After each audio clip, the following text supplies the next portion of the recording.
All right, guys, that was a great effort in Bahrain. First through fourth for both teams. Let's do it again this weekend, shall we? Gary, I need you to step it up in qualifying. However, this weekend, I want to see Mercedes and Aston Martin first through fourth.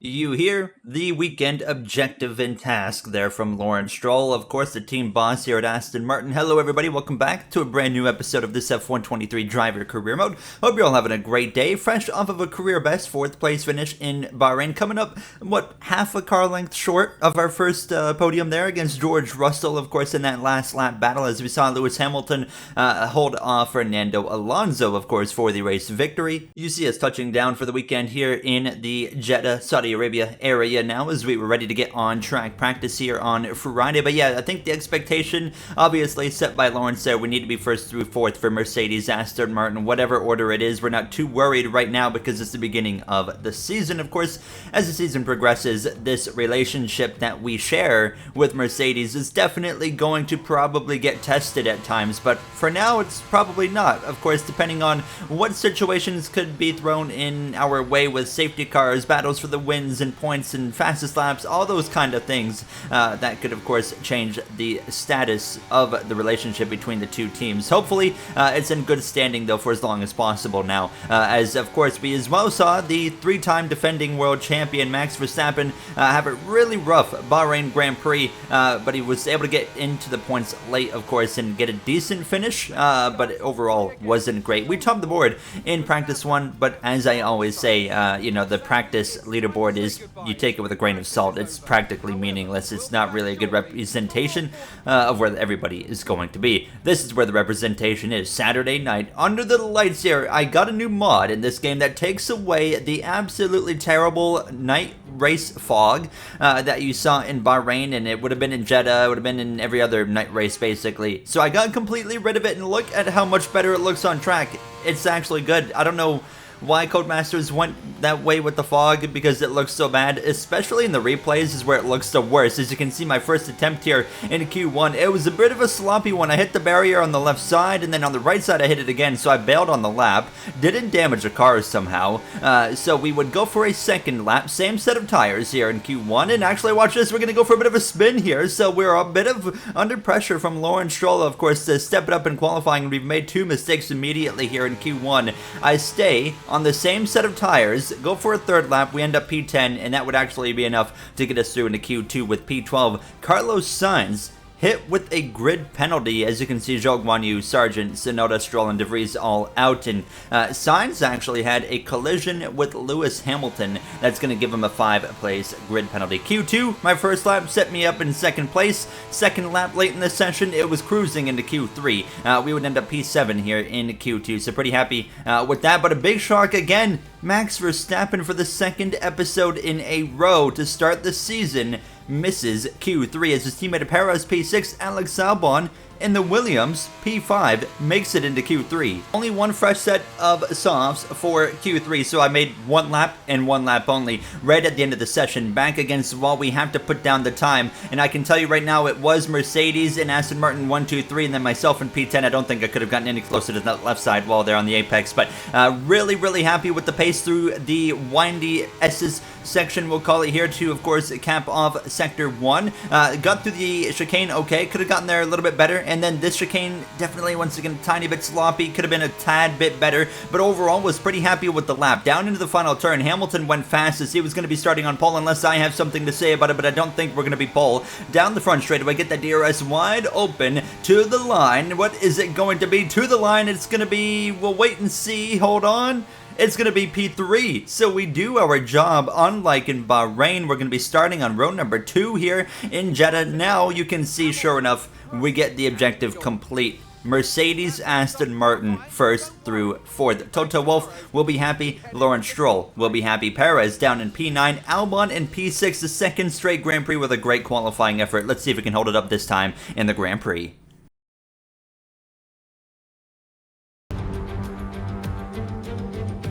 Good morning, good afternoon, or for us, good evening, as we're under the night lights of Jeddah. The floodlights are on and so is the pressure here at the Saudi Arabian Grand Prix. So let's take a look at the topographical map of the Jeddah street circuit. As you can see, a number of challenging corners for the drivers to master here. We'll see just how much the teams have benefited from their time spent in practice this weekend.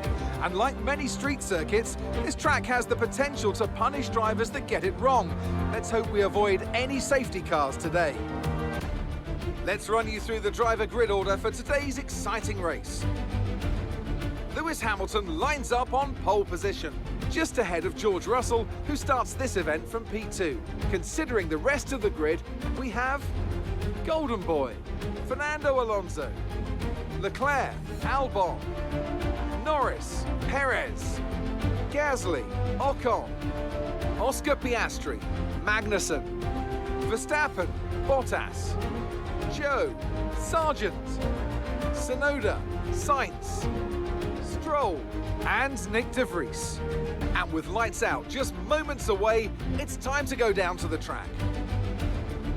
And alongside me once again for coverage of today's race is none other than the great Anthony Davidson. With the Grand Prix nearly upon us, Anthony Davidson is by my side once again to offer his perspective. Can I get your take on Ferrari?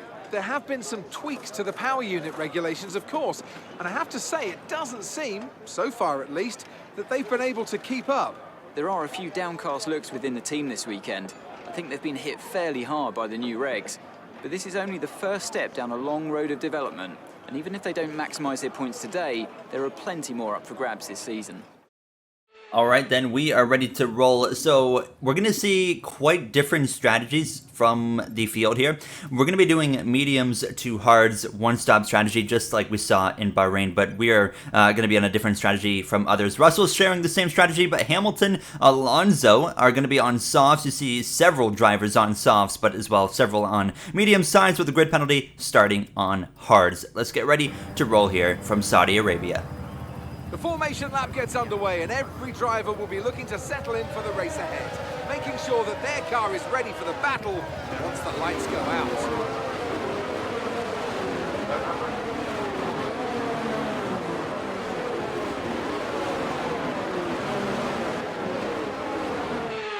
So as all the cars take their positions on the grid, the teams will be hoping their strategies pay off for them in today's race. The question I'm asking is which teams have got it right? Which ones have got it horribly wrong? Great qualifying effort last night, mate. Let's back it up with that first podium tonight. Yes, sir. I like that idea. Let's go get it. Rolling up to our grid slot here now is it's going to be Lewis Hamilton on softs, Russell right in front of myself on mediums, myself mediums, Alonso softs, Leclerc just behind on mediums here. The last cars pull up to the grid. How will the Sauber team do? How will Alfa Romeo Haas do? Of course, the two new rebranded teams this season as we get ready to roll for 25 laps in the Saudi Arabian Grand Prix 5. Red lights, it's going to be lights out. We're racing here in Jeddah. It's a great start off the grid now. Russell a bit slow. Hamilton a bit slow. He covers me off out down into turn 1 on those softs. Of course, he can brake maybe a little bit deeper there with a little bit more grip, and he's going to hang on to that first position here now as we are able to get Russell, though, up into second place. We split up the Mercedes. Of course, we're working together between Mercedes and Aston Martin, but we still have a bit of selfishness. We want to beat them there. As you can see, Perez right now just behind the McLaren of Oscar Piastri, who had a really good start, actually, there. Was able to get up into the points after starting outside of the points already. As you can see, the two Alpines, Max Verstappen as well, and then you got the Alfa Romeo Haas cars and the Saubers mixed in with Logan Sargent, of course, now, and the AlphaTauris towards the back as well, but not running last, of course. Stroll and Tsunoda in the worst car on the grid, and I'm very thankful we ended up on Aston Martin instead of staying with AlphaTauri. Now, as you can see as well, at the very back, it's Carlos Sainz there now, but I've already been passed by George Russell. Let's take a look at exactly what happened here. He just downright outpaced me, outgripped me, outdid everything on me right here. Watch this. So I came through out of the left-hander, no big deal, wasn't too bad, and he just cruised right on past. I had absolutely nothing for him, so I had to just give up the position. But immediately, towards the end of lap 1, Russell has run down Hamilton and is putting some pressure on Hamilton. Alonso in the background is under pressure from Charles Leclerc and Alex Albon. And very quickly, I'm realizing something here now. And you can notice the cars on the soft tires seem to be struggling quite a bit here now, because now here we go to the right side of Lewis Hamilton, who's got a huge run on Russell. We might be 3 wide. I decide, you know what, I'm just going to let this play out as we go down into turn 1. It's only lap 2, so let's just see what happens. And it's going to be Russell coming out on top, I reckon, of this little scrap. Yes, he will. We stay in 3rd place for now, but you're going to see that Russell would drive away from Lewis, and I am all over the back of him. Look at him. That back end moving around a little bit. Those soft tires, I don't know what's going on right now, but they are struggling, and here I am going for the overtake on Hamilton as Mark is going to chime in real quick. Everyone on softs is complaining they are not firing up at all. You hear it there as we complete the pass on Lewis, but the softs, they're just not firing up for anybody, and Hamilton and Alonso would continue to kind of fade backwards, and they would be under pressure from all the cars that were on the mediums, like Charles Leclerc, Lando Norris, Alex Albon even. So Leclerc had gotten past Alonso, so this big plan of Mercedes, Aston Martin 1st through 4th, well, a big curveball has been thrown into the plans, of course, with the softs being terrible. And now, Alonso's been passed by Lando Norris. Leclerc was going for an overtake on Hamilton. Leclerc was the fastest car on track at this very point in time on lap 4. I don't know where in the world the Ferrari has found the pace, but now look at this. Alonso, lap 4, he's been overtaken by Norris now. And here's Alex Albon going around the outside. Oscar Piastri's right there as well. What a drive through the field in the opening laps from Oscar Piastri. He's on the softs as well, though, as well as Alonso, so I was a bit surprised to see this one. So Alonso down to P8, but Norris and Piastri P5 and P7. McLaren has brought the speed here come race time, but now Leclerc was running me down. I was struggling a little bit to stick with Russell, 2.5 seconds between himself and I. Leclerc would run me down and I had nothing for him. I pull over to the right and said, have at it. Norris on the mediums is now past Hamilton, so if you started on the softs, you're screwed. For whatever reason, tonight the mediums are just way fired up better than the softs. As you can see, now myself and Leclerc are going to have this back and forth battle. I wasn't wanting to make a move, but I had such a huge run on him here, down into turn 1, that I just had to kind of go for it. So we take the position. Thank you very much, Charles Leclerc. Back up into 2nd place here now. But yeah, what a curveball that's been thrown at this Grand Prix for the drivers on softs that I don't think anybody saw coming here now. But it works perfect for us. Now here's Alex Albon now going for an overtake. What a drive from the driver in the Williams. He's been absolutely insane. He was cracked in Bahrain. Unfortunately, though, he's had that spin in turn 10 right in front of us, and that ruined his Grand Prix well outside of the points. So hopefully Albon can get a points finish here tonight now, as actually Lewis Hamilton was getting ready to come into the pits at the end of lap 10 as myself, Leclerc, we continue to go back and forth. Hamilton is now going to head into the pit lane and bring in basically everybody that's on the softs with him. He's going to be bringing our teammate Fernando Alonso with him. The Sauber of Valtteri Bottas is in. Perez in the Red Bull, of course, is going to come in as well. As you can see, everybody getting service there to put on that medium compound tires. It's going to be a very solid stop there for our teammate of Alonso, who's got a lot of work to do, both him and Hamilton, to get back forward, as I have a really sloppy end of sector 1 all over the place, getting a warning for exceeding track limits, trying to stick with Charles Leclerc as we go through the long sweeping left-hander. The rear end kicks out and around Leclerc goes. That's the 2nd time in a row we've had someone lose it right in front of us. This might be a safety car because he's right there in the middle of the circuit. He's going to block the whole track and the safety car is going to come out. I wish the cars didn't ghost, but I guess it kind of needed to happen. But that was a greatly timed safety car. It allows myself and George Russell to pit a lap or 2 earlier than we were expected. But we're going to put on the hards, and we'll have some laps on the safety car, so we will be able to save tires. No problem. By the time we go green, there's not going to be any issues here. And we will come out 1-2 because of the safety car and the delta time. It really worked out perfect. You could not have timed a safety car much better than that. It was pretty well a perfect storm. Let's go through the grid under safety car. George Russell and Gary Owen at the top of the board right now, they benefited big time due to the timing of the safety car. Yeah, they love that. They also have the right strategy to start the race. The softs just never fired up and were significantly slower than the mediums. That had to be so frustrating for Lewis and Fernando. Well, Martin, they are on mediums now. You would think they may have the upper hand now. I think so. The medium just seems to be incredible tonight. They may actually be the real winners of this safety car. What you got for us, Ted? Yeah, guys, just want to point out, McLaren, that they have had great pace tonight with both drivers now in the top 6, as well as Albon up there. Makes it Mercedes-powered cars all in the top 7. They have a great pace in that engine. Now let's get ready for the restart. All right, be smart here, Norris, just behind. You get the radio there from Mark saying, be smart. for this restart that George Russell is going to be, of course, in control of as well. I mean, right now it's Mercedes power top 7 as we are back underway in racing here with a little bit over 10 laps to go. A great run immediately on George Russell. Mark said be smart, maybe not do anything that's going to compromise both of us, so I kind of leave him a little bit of room to work with into turn 1. He actually outbraked me, so even if I wanted to, he had me covered right there. But nonetheless, settling in immediately into second place, but immediately a lap later, look at the gap that's opening up between myself and George Russell. Mercedes is just on it in these opening Grand Prix. Of course, we have a great car, just not great enough, I guess you could say. And I was very quickly under pressure once DRS was re-enabled, and you can see Lando Norris is going to whiz by. And how about this? Hamilton, Piastri behind us, Alonso, they are all on mediums, so we got to be very careful of those guys as well, because look at Lewis Hamilton's pace on the mediums, and you talked about it, or they talked about it, and through the grid, that they might be the real winners, the drivers that are actually on the mediums now, although they struggled so hard on the softs. As you can see, I go for a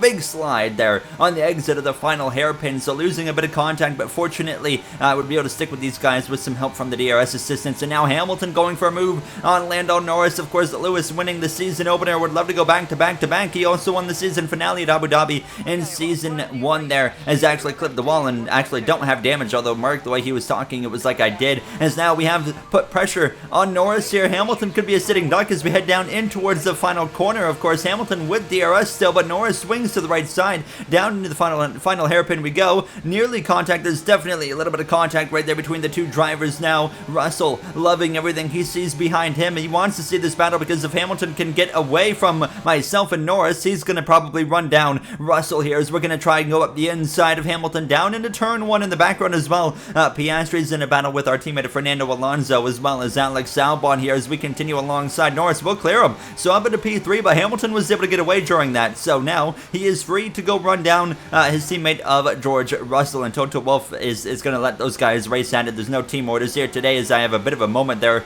nearly into the barrier now, but myself and Norris gonna probably scrap it out for the remainder of this Grand Prix. Max Verstappen, for the first time this episode, enters the points up to P10, passing Logan Sargent on lap 22, and now also lap 22, this was Lando Norris passing me back, so we're probably gonna have this back and forth. We're gonna have to fight for this first podium here. Speaking for a podium for the win now, Hamilton, 2 laps to go in the Grand Prix, passes Russell on the medium tire. Does Russell have anything left for him as we approach the final lap here in Jeddah? Alonso up to 5th now at this point over Piastri and Albon, who still are putting a lot of pressure on the Spaniard here. Now final lap underway, and here comes George Russell. I myself in the background making a move on Lando Norris again down into turn 1. Can Russell take the lead back? He might not want to take the lead right here, and he will not. Hamilton stays ahead. This is me starting the final lap, passing Norris with ease, so we get back up into P3. I'm prepared to drain the battery to stay ahead, and that's what I'm going to do. First podium is looking like it's going to happen on this final lap in Jeddah, but for the win, Hamilton leads, but here comes Russell with the DRS. The two Mercedes teammates now in championship caliber equipment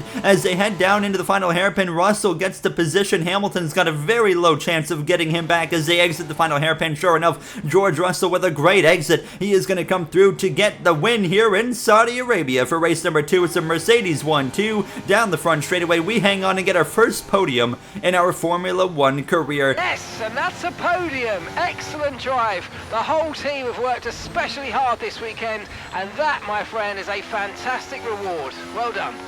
Let's go, boys. What an awesome night. Thank you so much. They've delivered an outstanding performance today and under intense pressure to take a well-earned victory at the Saudi Arabian Grand Prix. What do you think it was today, Ant, that gave them the edge over the competition? I really feel the track layout combined with the track temperatures we saw today suited their car. These cars come alive when the tyres are just at the right temperature, and the driver did a great job managing that as well. They just look so comfortable out there. It's like anything, it always looks so easy when it all just clicks. Our first time being up on the podium here in Formula 1, and you know what, Fernando Alonso got P5, so a solid night for the Aston Martin team there, as you can see. 1, 2, 3, Russell, Hamilton, myself here. Now we look great up on that podium. Hopefully that is going to be a familiar sight to see over the coming episodes. Like I said though, it is pretty important, I think, to keep in mind. I mean, there's so many resources that Aston Martin and Mercedes both put into the start of the season that I really am not going to be surprised if we fall off in the mid part of the season and you see the playground leveled out between ourselves, and Ferrari might come back into the mix. I think Red Bull is going to be the one to keep an eye on, but don't count out McLaren, obviously, either. What pace they had, of course, 4th and 7th, and Albon P6. What a day for Alex Albon. Verstappen only gets 2 points because he got the fastest lap of the Grand Prix, actually. That's how he gets that 2nd point, of course, for P10. In the standings, it's Mercedes 1-2, and then, of course, Aston Martin, Alonso, and myself 3rd and 4th. In the constructors standings, of course, that's going to make things a bit interesting with Mercedes, of course, on top of the board there as well. As you can see, AlphaTauri and the Haas team and the Sauber teams all without points so far. That's going to wrap it up for me. Episode 3 coming up with Australia. That's going to be a fun one. Love that circuit. I look forward to seeing you guys there, and hopefully we can get an attempt to win that race. I'll see you guys then. Have a great day, everybody.